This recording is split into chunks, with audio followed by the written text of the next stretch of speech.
When looking for the king of podcasts, you're at the wrong channel. Looking for good ideas for life? You are far from good hands. If you think the listener is always right, you are far from the right place. Hosted by a Northeasterner by birth, a rebel by choice. If you want a host that floats between love and madness, then play on and listen to Crazy Train Radio. What up? Excuse me while I whip this out. Oh, gnarly! Say what again? Say what again? I dare you. I double dare you, motherfucker. Say what one more goddamn time. I knew it. I'm surrounded by assholes. And good evening, friend.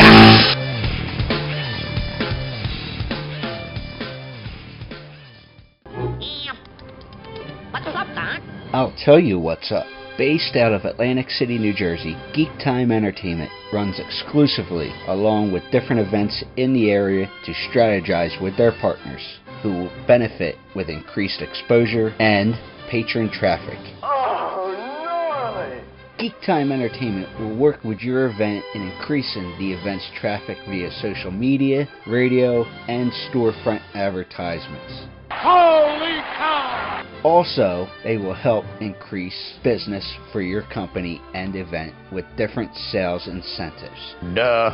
Whether your event will be small or even mid-scale, Geek Time Entertainment is the group to work with. That's what I'm talking about. Contact them today at geektimeentertainment@gmail.com or facebook.com/geektimeentertainment. Oh my God, who the hell cares? With over 30 years of experience and a superb reputation for being a detail-oriented company, Lacey Cleaning has some of the highest work standards in the cleaning business. That's the fact, Jack! Whether it's carpet cleaning, tile, grout cleaning, new construction cleanup, rental turnovers, vent and duct cleaning, odor elimination, office and or business cleaning, power washing, residential cleaning, you name it, they do it. Woo! Check them out. To contact them today, LaceyCleaning@gmail.com or call them at 609-709-8536. That's what I'm talking about.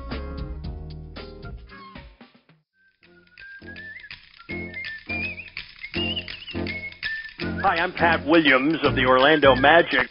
Just a reminder, you're listening to the dulcet voices. Oh boy, Crazy Train Radio. There's nothing like it.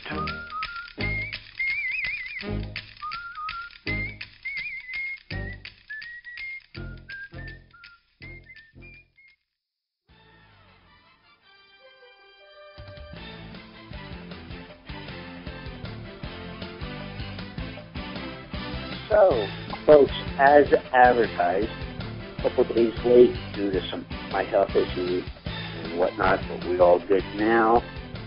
On the phone, I definitely would say this gentleman is basketball royalty on the front office side of things.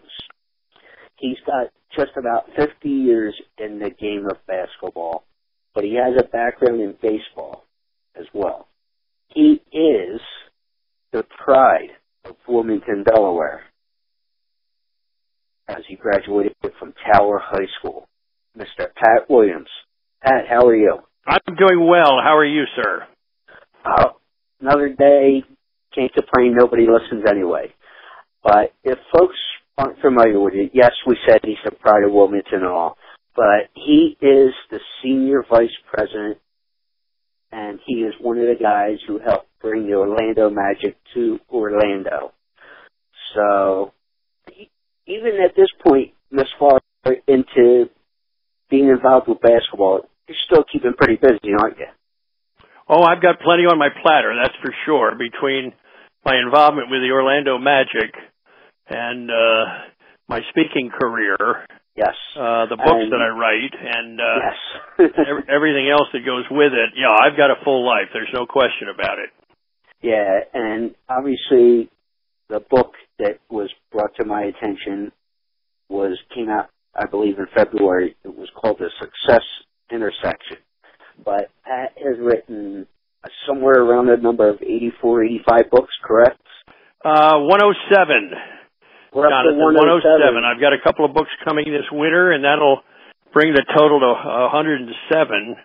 Don't ask me how all that happened, but that's where we are in the book world. Yeah, I'd say one word at a time and one sentence at a time, but we won't go there. But obviously, like you said, he also does public speaking, motivational speaking, so he's definitely got a full plate. The first question for you, sir, is how is things health-wise? Because we know a couple of years ago you had the cancer diagnosis and everything like that. 7 years ago, I was diagnosed with multiple myeloma.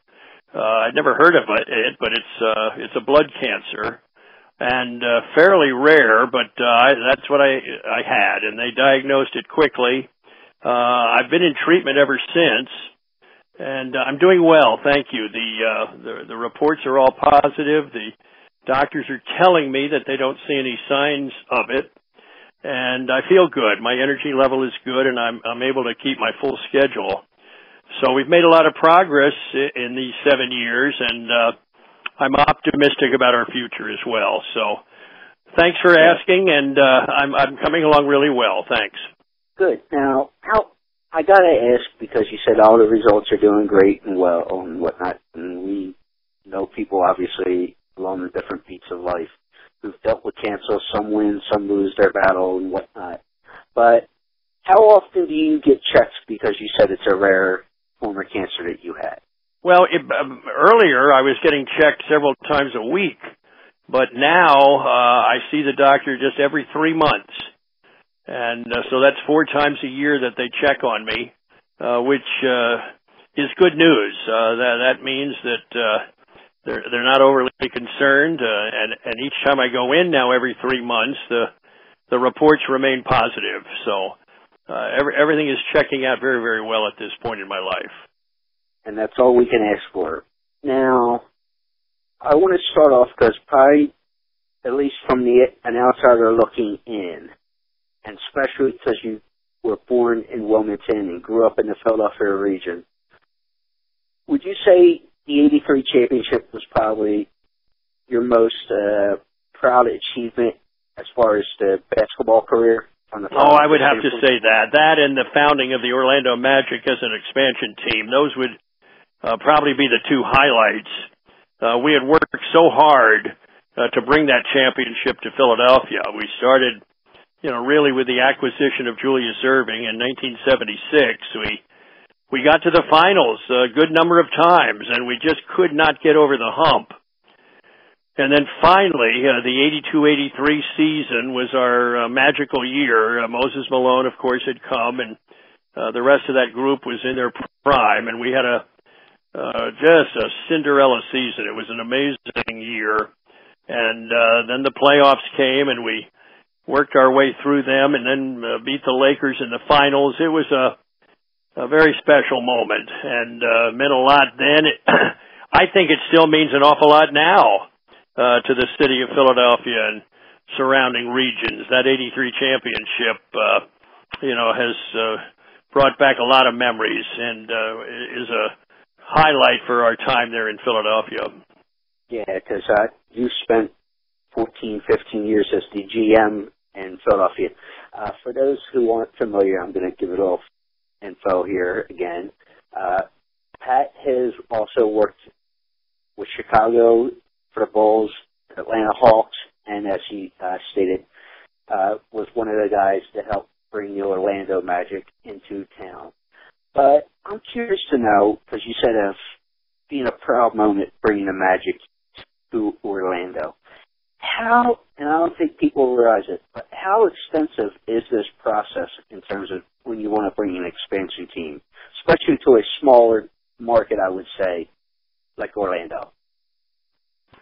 Well, as I look back, 31 years ago, the odds probably were not great for Orlando to get a team. This was a small southern city, a far cry from what Orlando is today. There was no history of professional sports here.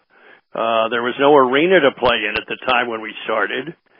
And we had a big job, first of all, selling the community here that this could be done. Then came the other big job of selling the NBA office and the other owners in the league that Orlando would be a major contributor to the health of the league. It would be a good addition. That was another selling job. Yeah. So it was an awful lot of work and a lot of obstacles to overcome. But in April of 1987, after 10 months of intense effort, the NBA announced that they were going to add 4 new teams. All 4 of us who were fighting to get an expansion team, they took all of us. That was a great moment. And we started our first season in the fall of 1989, which gave us time to get our arena built and get 10,000 season tickets in place, get our staff hired, get ready for the first drafts. And, gosh, we're now in our 28th season as an active team. So I often think, where did all the years go? But I do have wonderful memories of those early days when we were working and fighting hard to bring in an expansion team here to Central Florida. Yeah, well, that's like you said, there's just so much that went into it with the sales jobs and everything. But when you get the green light from and I'm sure the process may or may not have changed somewhat with expansion teams, but the league says, okay, we're going to go with this. The team owners wrote it, get the green light to go. What do you look at? Do you look at get the building, or is it let's get some staff together, or are we looking at season tickets? Like, there's so many different angles to look at. What do you think was most important to look at? Well, we felt from the beginning that if we could demonstrate there was great interest here, that would be an eye-opener to the league. And so in June of 1986, we began pushing hard to get $100 deposits per ticket for season tickets based on us getting the team. And over that period, we were successful. We went to the league meetings in the fall of 86 stating that we had deposits on 14,000 season tickets. That got their attention, by the way. Yeah. That was a huge number for a smaller community like Orlando, and I think that was a real eye-opener. Later on, the league said that they wanted those 14,000 deposits converted to full season tickets with an assigned location, and they wanted 10,000 of them done before they would admit us. And so that became the next step, and we were able to do that. That was a huge number, by the way. Yeah. Back in the day, there were very, very few franchises that could claim that many season tickets. That really got their attention. But we were able to do that, and that was a very, very big major part of this whole thing. Exactly, especially if you look at the time, the sport, at least on the pro side, that there was, how do I put this? I guess you were just at that point in, 85, 86, 87 there when you're starting this process. Just really start to, I guess, as a sport and league-wise, come back into prominence, I guess would be the word if I'm thinking of the right thing. Because you had rivalries such as, Magic versus Bird, a young guy, some guy named Michael Jordan from Chicago, I don't know, who would go on to such success. But, it was definitely an interesting story with the Magic there going like that. Well, the league has grown so much since then. It's become a worldwide sport. Tremendous coverage in most of the nations on Earth. This year there are 108 ball players in the league from other countries. So we have definitely become a true international endeavor. And that's going to keep growing. So the NBA today is a far cry from when we started 30 years ago. It's just become an enormous endeavor. And I like to think that the addition of the teams in Florida, Miami, and Orlando, I like to think that that's been of great value to the league. It opened up a huge market here in a state of big population and brought the game further south.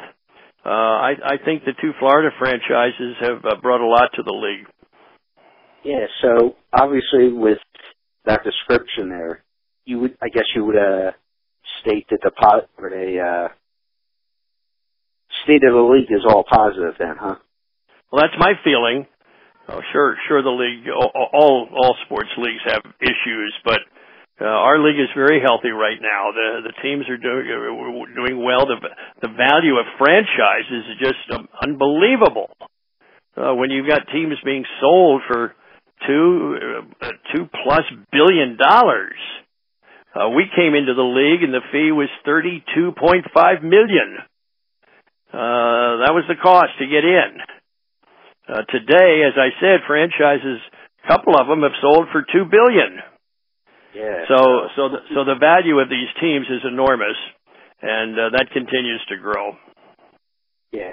As I mentioned in the introduction there, Pat, I mentioned that you had come over from baseball. So can you talk a little bit about the transition from professional baseball to going into a basketball front office? My roots are in baseball. I was a catcher at Wake Forest for 4 years, and then I signed with the Phillies upon my graduation. I spent 2 years as a minor league catcher in the Phillies organization, at which point it was obvious I was not going to be a big league catcher, but the Phillies saw potential for me in the front office, and I spent 5 years operating minor league ball clubs for the Phillies. And it looked like my life and my career was directed into baseball, and it would have been interesting to see what happened. But in the middle of my 4th year in Spartanburg, running the Phillies club there, I got a phone call out of a clear blue sky from Dr. Jack Ramsey, who at that point was the general manager of the 76ers. He was about to become the coach as well, and he needed somebody to run his front office in his absence as a coach. And he called. I had never met Jack. We didn't know each other. I was 28 years old. He asked me to come and speak with him in Philadelphia, and I did. I made 2 trips up there, and they offered me the job as the business manager, which really meant running the day-to-day operation because Jack was going to be a full-time coach. That opportunity had never presented itself in baseball, and so I took it, little realizing that would lead to a 50-year career in the NBA. I was 28 years old when I started, and I'll be 78 next year. So I think if my math is right, that's 50 years. Yes, sir. And I never would have seen that coming. So the 76er offer came out of a clear blue sky as far as I was concerned, but it's been a good run for me. I've had wonderful experiences, great memories, lots of terrific people that I've encountered, and that's a quick summary of what happened. Now, you mentioned legendary figure within basketball, Jack Ramsey there, in calling you up out of the clear blue sky. Did Jack ever tell you how they said, let's give Pat Williams a shot, since you said it was out of nowhere at front ball? I once asked Jack about that, and all he said was, there was a lot more known about you in Philadelphia than you might have thought. Well, I was a part of the Phillies organization, and I was running minor league teams with a lot of hoop-de-doop and flamboyance and some major coverage from time to time in the Philadelphia media. I think that's what Jack meant, that because I was with the Phillies club and Philadelphia ties, that Jack said there was a lot more known about me. I guess that's how he first had picked up vibrations, that I might be worth pursuing. Yeah, that's pretty awesome. And when you think about that, that is true, especially in that region. People are a lot more tuned in than most people realize.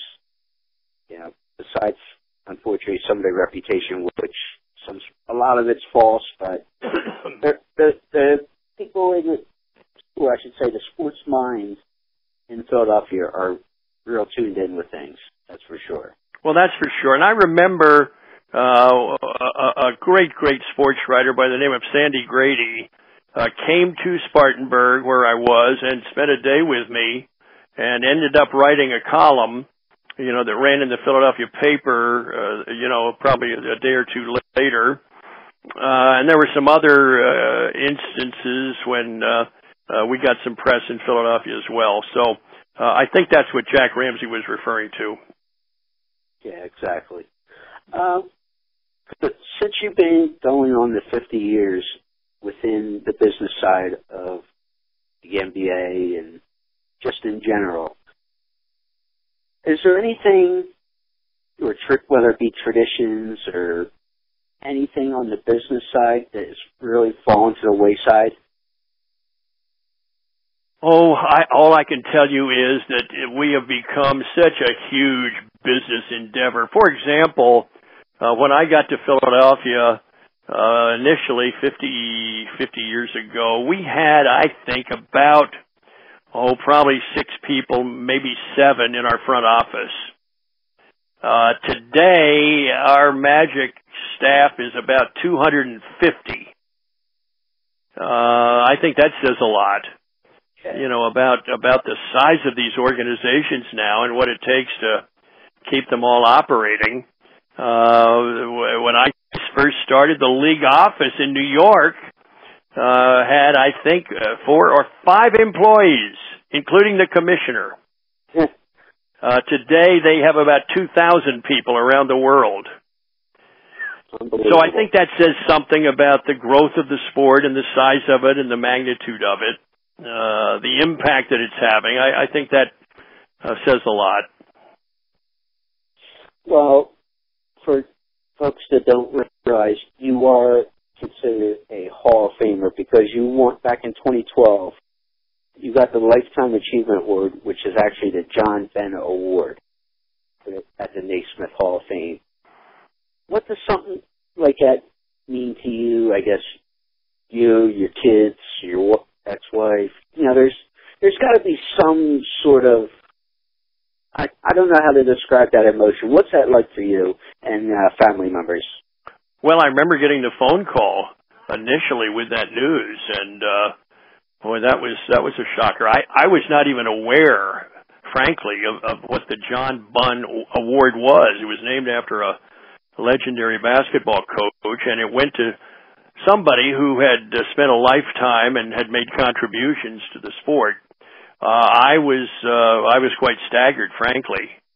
And then to go to the ceremony and receive that award and have an opportunity to speak briefly, that was an enormous highlight of my career.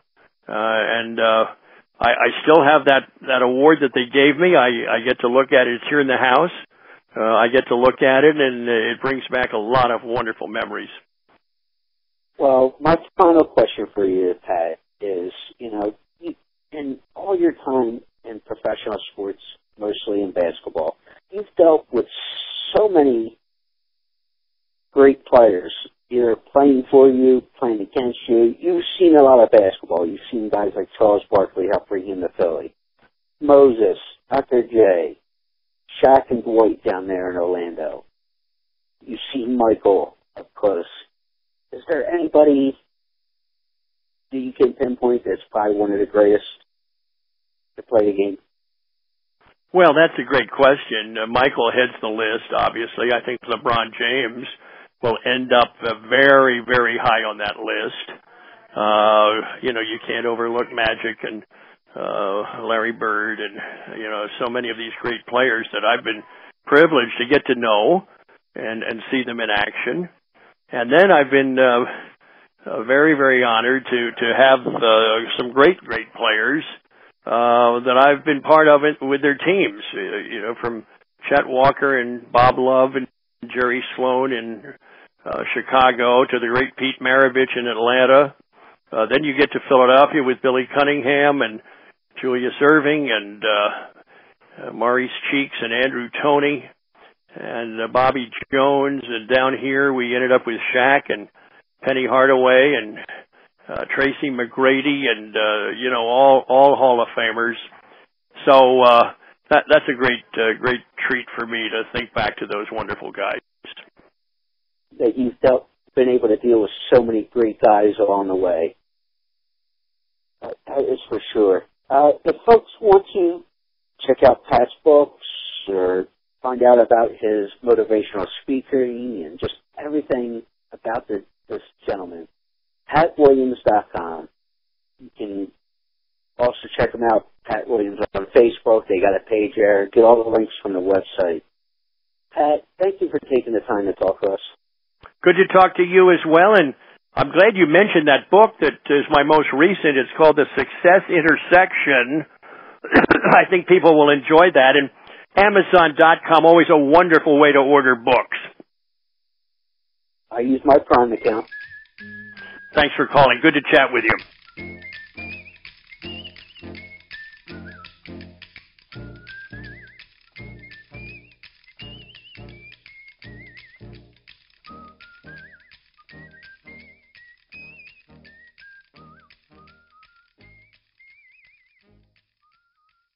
Not all football helmets are created equal. Zenith, the industry leader in protective technology, is the only helmet in the game with adaptive head protection featuring a shock suspension system that can move independently from the helmet shell. Headquartered and developed in Detroit, Zenith is committed to player safety and revolutionary innovation. Zenith is proud to protect athletes at every level from Pee Wee to the pros. Learn more about the Zenith difference at zenith.com. That's XENITH.com.